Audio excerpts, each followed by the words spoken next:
మిగతా వాళ్ళు మాట్లాడాలి కదా. రజనీ గారు నమస్తే. నమస్తే బ్రహ్మనాయుడు గారు, మీకు ప్యానెల్లో వాళ్ళకి. సార్ విన్నారా ముఖ్యమంత్రి గారు ఉప ముఖ్యమంత్రి గారు ప్రసంగం ఈరోజు చట్టసభలో? సార్ ఇవాళ చట్టసభల్లో చాలా ఎక్సలెంట్ గా ప్రసంగించారు సార్ గౌరవ డిప్యూటీ సీఎం గారు. ఆయన ప్రస్తావించిన ఒక పదాన్ని మనము చెప్పుకోవాలి సార్.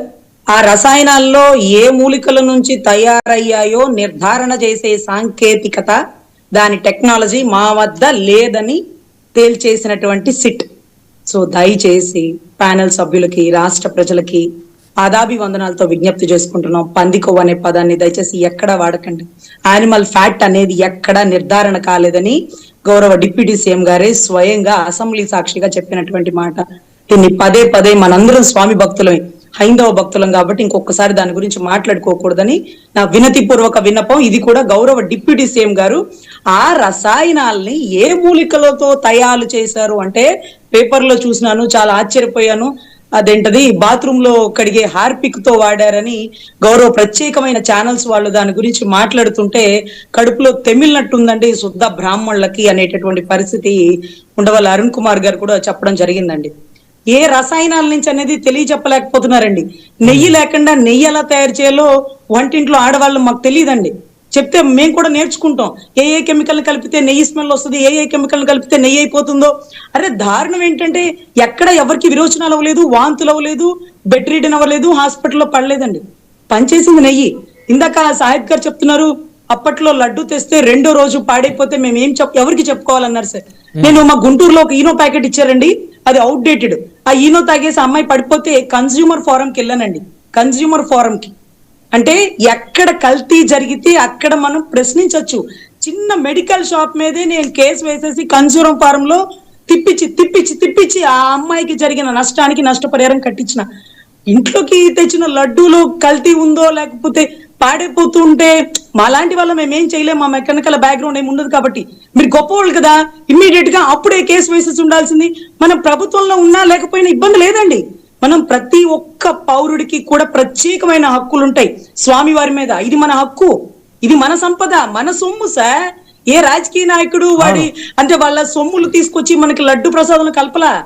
మన సొమ్ముని మనకే స్వామి వారికి వినియోగిస్తున్నారు.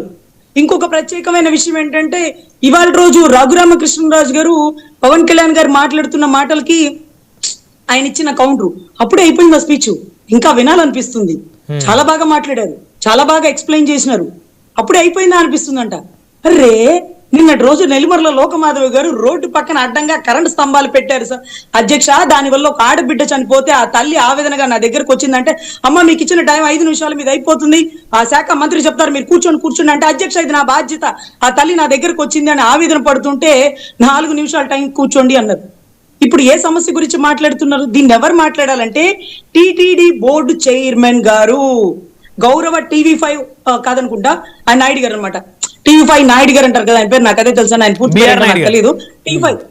టీవీ5 నాయుడు గారు మాట్లాడాల్సిన బాధ్యత అండి. అంటే టిటిడి బోర్డు మెంబర్స్ బాధ్యత వహించాలి, పాలక మండలి అని గౌరవ డిప్యూటీ సీఎం గారు పొందుపరిచినటువంటి పదాలు ఏదైతే ఉన్నాయో సాయంత్రానికి వారు ప్రెస్ మీట్ పెడతారో లేదో చూద్దాం. ఎందుకంటే ఇప్పటి వరకు మనమే మన అసెంబ్లీలో సంబోధిస్తున్నాం. అక్కర్లేదు, అది టిటిడి సమస్య.